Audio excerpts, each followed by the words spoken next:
বাংলাদেশের রাজনীতিতে প্রতিটি মুহূর্তই নতুন ঘটনা, নতুন মোড়। বিএনপি মহাসচিব মির্জা ফখরুল ইসলাম আলমগীর ভারতের গণমাধ্যম এই সময়কে এক সাক্ষাৎকার যে দিয়েছেন তা ব্যাপক আলোচনা সমালোচনা শুরু হয়েছে তা নিয়ে আমিও শুরু করলাম। একটু দেখা যাক কি বলেছেন তিনি আর কি হচ্ছে দেশের রাজনীতিতে।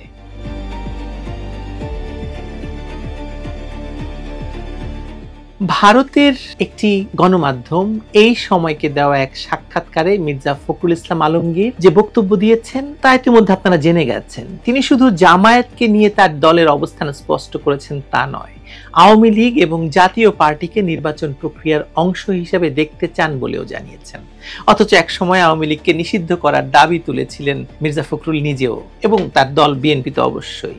এই পাল্টে যাওয়া বক্তব্য এবং এর রাজনৈতিক তাৎপর্য নিয়ে এখন চারদিকে বিশ্লেষণ চলছে। সাক্ষাৎকারে ফখরুল ইসলাম আলমগীর কয়েকটি গুরুত্বপূর্ণ দিক তুলে ধরেছেন। তিনি স্পষ্ট বলেছেন যে বিএনপি আর জামায়াতকে মাথায় তুলবে না। তার মানে বিএনপি জামায়াতকে মাথায় তুলে রেখেছিল, কিন্তু আমরা তো জানতাম যে আসলে বিএনপি জামায়াত এক মায়ের পেটের দুই ভাই। জানতাম না? সবাই বলেছেন এই কথা। তার ভাষায় বিএনপি জামায়াতকে অতিরিক্ত গুরুত্ব দিয়েছে এবং এর ফল ভালো হয়নি। আরে অনেকদিন দেরি হয়ে গেছে এটা বোঝাতে অবশ্য। তিনি আরো বলেন জামায়াত বিএনপির কাছে 30টি আসন দাবি করেছিল, যা মেনে নেওয়া হয়নি।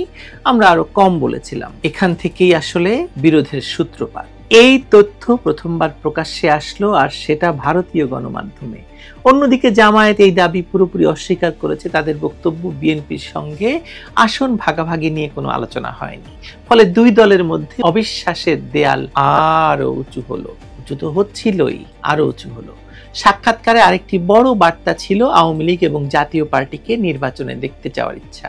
ফখরুল বললেন বাংলাদেশে বহুদলীয় অংশগ্রহণ ছাড়া কোনো নির্বাচনের গ্রহণযোগ্যতা নেই। অথচ একই বিএনপি একসময় আওয়াজ তুলেছিল আওয়ামী লীগকে নিষিদ্ধ করার জন্য। এই পরিবর্তন কেবল বক্তব্য নয়, আমার ধারণা কৌশলও। কারণ ভারত কখনো চাইবে না আওয়ামী লীগকে বাইরে রেখে নির্বাচন হোক। ভারত স্পষ্ট বলেছে শুরু থেকেই যে বাংলাদেশে তারা একটি ইনক্লুসিভ নির্বাচন দেখতে চায় এবং বাংলাদেশে তারা একটি বহুদলীয় প্রতিযোগিতা দেখতে চায় নির্বাচনে। ফখরুলের এই মন্তব্য তাই ভারতের উদ্দেশ্যে খুব স্পষ্ট একটি বার্তা। বিএনপিও এখন অন্তর্ভুক্তিমূলক নির্বাচনের পক্ষেই কথা বলছে। এটাই মূলত এই ভারতীয় গণমাধ্যমকে সাক্ষাৎকার দিয়ে মির্জা ফখরুল ইসলাম আলমগীর বলতে চেয়েছেন। কিন্তু বড় প্রশ্ন হলো কেন বিএনপি মহাসচিব সরাসরি ভারতীয় গণমাধ্যমে গিয়ে এই কথা বললেন? বাংলাদেশের মিডিয়ায় না বলে ভারতের একটি শীর্ষস্থানীয় বাংলা দৈনিককে বেছে নেওয়ার পেছনে নিশ্চয়ই কোনো কৌশল আছে। বাংলাদেশ সহ উপমহাদেশের রাজনীতিতে ভারতের প্রভাব অস্বীকার করার উপায় নেই। বিএনপি দীর্ঘদিন ধরে ভারত বিরোধী রাজনীতির নেতৃত্বে আছে বাংলাদেশে। এখন হঠাৎ করে ভারতীয় সংবাদ মাধ্যমে সাক্ষাৎকার দিয়ে বিএনপি নেতার এমন বার্তা দেওয়ার মানে তো খুব স্পষ্ট যে বিএনপি তাদের অবস্থান পাল্টাচ্ছে। তারা চাইছে ভারতের সঙ্গে সেতু বন্ধন তৈরি করতে। ফখরুল বললেনও ভারতের সঙ্গে সুসম্পর্ক গড়তে বিএনপি কখনো আপোষ করবে না, বরং ভারতের আস্থা অর্জনই হবে বিএনপির লক্ষ্য। তিনি এমনকি একথাও বললেন যে বাংলাদেশ ভারত সম্পর্ক দুই দেশের জনগণের পারস্পরিক শ্রদ্ধা এবং বোঝাপড়ার ভিত্তিতে দাঁড়াতে হবে। আমরা কিন্তু সবসময় তাই বলি এবং আওয়ামী লীগ একথা বলেই আওয়ামী লীগ এতদিন রাজনীতি করেছে। আওয়ামী লীগের রাজনীতির বহু ভুল আমরা ধরতে পারি, কিন্তু ভারত বাংলাদেশ সম্পর্কের রাজনীতিতে আওয়ামী লীগ কখনো ভারতকে একপাক্ষিকভাবে কোনো সুবিধা দেয়নি।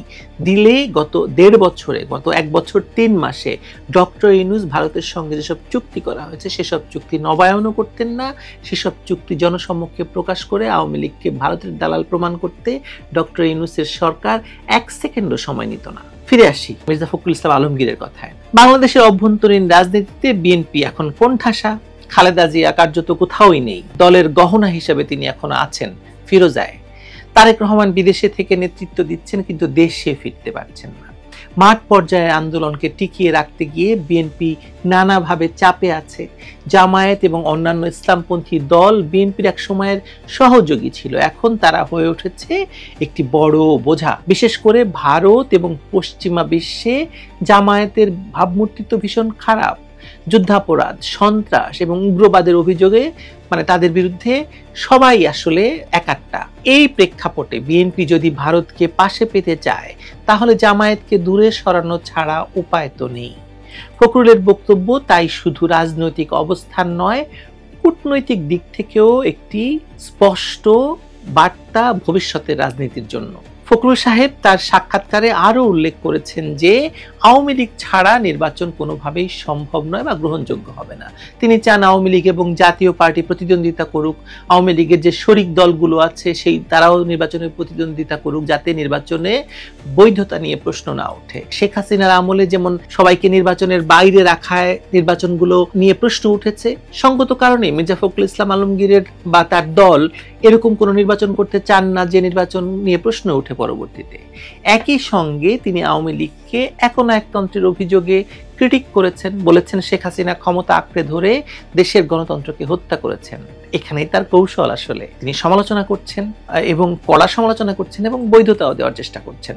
ফখরুল জানেন ভারতের চোখে যদি তিনি আওয়ামী লীগকে পুরোপুরি অবৈধ বলেন তবে দিল্লি তাকে গুরুত্ব দেবে না, কারণ দিল্লি বুঝতে পারে যে বাংলাদেশের রাজনীতিতে দুটো রাজনৈতিক দল আছে, একটি আওয়ামী লীগ আর একটি আওয়ামী বিরোধী পক্ষ। বিএনপি সেই আওয়ামী বিরোধী পক্ষের নেতৃত্ব দেয়। সুতরাং আপনার যদি প্রতিপক্ষই না থাকে আপনি কার রাজনীতি করবেন, কাকে নিয়ে? ভারত এটা বোঝে না, ভারত সহ পৃথিবীর সমস্ত রাষ্ট্রই সেটা বোঝে। আবার দেশীয় রাজনীতিতে সমর্থকদের ধরে রাখার ব্যাপার রয়েছে মির্জা ফখরুল ইসলাম আলমগীরের, তাই আওয়ামী লীগকে আক্রমণ করাও তার জন্য জরুরি। সুতরাং তিনি এই দ্বৈত কৌশল নিয়ে এই সাক্ষাৎকারে খুব ভালো কাজই করেছেন। প্রশ্ন আসে বিদেশি সমর্থন বিএনপি কোথা থেকে পাবে?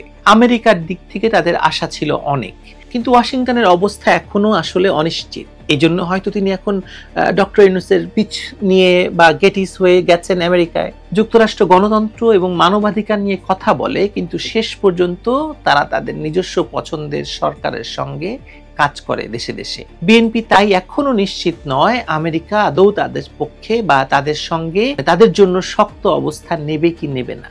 ভারতকে তাই বেশি গুরুত্বপূর্ণ মনে করছে বিএনপি। ভারতের কাছে স্পষ্ট বার্তা পৌঁছাতে চাইছে যে বিএনপি আর আগের মতো ভারত বিরোধী দল নয়। তাছাড়া ভারত, চায়না, রাশিয়ার যে একটি আন্তর্জাতিক শক্তিশালী পক্ষ তৈরি হয়েছে, এই পক্ষের সঙ্গে সুসম্পর্ক ছাড়া বাংলাদেশের মতো দেশে রাষ্ট্রে ক্ষমতায় যাওয়ার স্বপ্ন দেখা আসলে সম্ভব নয়। সুতরাং মির্জা ফখরুল ইসলাম আলমগীর দুর্দান্ত একটি কাজ করেছেন বলে আমি মনে করি। এই অবস্থায় জামায়াতকে ছেঁটে ফেলা এবং আওয়ামী লীগকে নির্বাচনে দেখতে চাওয়ার মতো বার্তা ভারতের জন্য খুব গুরুত্বপূর্ণ। কারণ ভারত মনে করতেই পারে যে জামায়াত এবং এনসিপি ধরনের দল বাংলাদেশ সহ উপমহাদেশের পরিস্থিতি সংঘাতপূর্ণ এবং অস্থিতিশীল করে তুলেছে। বিএনপি যদি প্রকাশ্যে জামায়াতকে দুর্বল করে দেখায় তাহলে দিল্লির কাছে তারা গ্রহণযোগ্য হতে পারে। কিন্তু এর অন্য দিক হলো জামায়াত ক্ষুব্ধ হয়ে বিএনপিকে ছেড়ে দিলে মাঠ পর্যায়ে বিএনপির শক্তি কমে যাবে। এটা হয়তো বিএনপির পক্ষ থেকে এটা মনে করা হচ্ছে, যে কারণে এখনো পর্যন্ত তারা জামায়াতকে তোষণ করে যাচ্ছে। বাংলাদেশের রাজনীতিতে আমরা দেখতে পাচ্ছি এই তোষণ এবং চাপানোতরের রাজনীতি। সাক্ষাৎকারের পরবর্তী প্রতিক্রিয়ায় বিভিন্ন জনে বা বিভিন্ন মহল বিভিন্ন কথা বলছে। কেউ বলছে বিএনপি এখন এতটাই দুর্বল যে বিদেশি শক্তির কাছে দৌড়াচ্ছে। তাদের দাবি বিএনপি জানে জনগণ তাদের পাশে নেই, তাই এখন ভারতের দয়া ভিক্ষে করছে। অন্যদিকে জামায়াত বলছে বিএনপি তাদের ঘাড়ে দোষ চাপাচ্ছে। আসলে এই পাল্টাপাল্টি অবস্থান প্রমাণ করে বিএনপি আসলে একটি ভয়ঙ্কর দোদুল্যমান অবস্থায় পড়ে গেছে এবং গত 13 মাসে এটা বিএনপির প্রাপ্য ছিল না। আমার দৃষ্টিতে মির্জা ফখরুলের এই সাক্ষাৎকার আসলে বিএনপির অসহায়ত্বের প্রতিচ্ছবি। তারা একা আর টিকে থাকতে পারছে না। তারা ভারতের কাছে বার্তা পাঠাচ্ছে, আওয়ামী লীগকে বৈধতা দিচ্ছে, আবার জামায়াতকে দুর্বল করার চেষ্টা করছে। কিন্তু এতে বিএনপির কৌশলগত দুর্বলতাও স্পষ্ট হচ্ছে। কারণ যেটা আমি আগেই বলেছিলাম, আপনাদের মনে থাকার কথা, আমি অনেকগুলো ভিডিও করেছি বিএনপির কৌশল নিয়ে, রাজনৈতিক কৌশল নিয়ে। বিশেষ করে একথা আমি স্পষ্ট বলেছি যে আওয়ামী লীগকে মেরে ফেলে বিএনপিকে জীবিত রাখবে না কেউ বাংলাদেশে। অন্ততপক্ষে ডক্টর ইউনূস, এনসিপি বা জামায়াত কেউ বিএনপির রাজনীতিকে বাংলাদেশে থাকতে দেবে না, বিএনপিকে জীবিত রাখবে না কেউ। বিদেশি শক্তি চেয়েছে বলে আওয়ামী লীগকে দুর্বল করতে পেরেছে, কিন্তু তারা বিএনপিকে এককভাবে শক্তিশালী করবে এটা মানার কোনো কারণ নেই। বরং বিএনপিকেই এখন নিজের টিকে থাকার জন্য আওয়ামী লীগকে স্বীকৃতি দিতে হবে। আর এটাই বাংলাদেশের বাস্তব রাজনীতি। এই রাজনীতির কথা আমি বলে বলে মুখে ফেনা তুলে ফেলেছি। এই রাজনীতিটি বুঝতে বিএনপির সময় লেগেছে 13 মাস। ধরুন যদি 2014 সালে, 13 মাসের কথা বলছি আমি খুব কম এই 2024 সালের পরে। কিন্তু ধরুন যদি 2014 সালে জামায়াতের যুদ্ধাপরাধী নেতাদের বাঁচানোর জন্য না দাঁড়িয়ে যদি সেই সময় বিএনপি নির্বাচনে আসতো, তাহলে আজকে পরিস্থিতি অন্যরকম হতো। অনেকেই বলতে শুরু করেছিলেন যে বিএনপি সে সময় নির্বাচনে এলেই জয়লাভ করত, কিংবা ধরুন যদি জয়লাভ নাও করত, যত সংখ্যক আসন নিয়ে তারা বিরোধী দল হয়ে সংসদে যেত, তাতে বাংলাদেশের সংসদীয় গণতন্ত্র আসলে শক্তিশালী হতো এবং বেঁচে যেত। আজকের মতো তার মরণ দশা হতো না।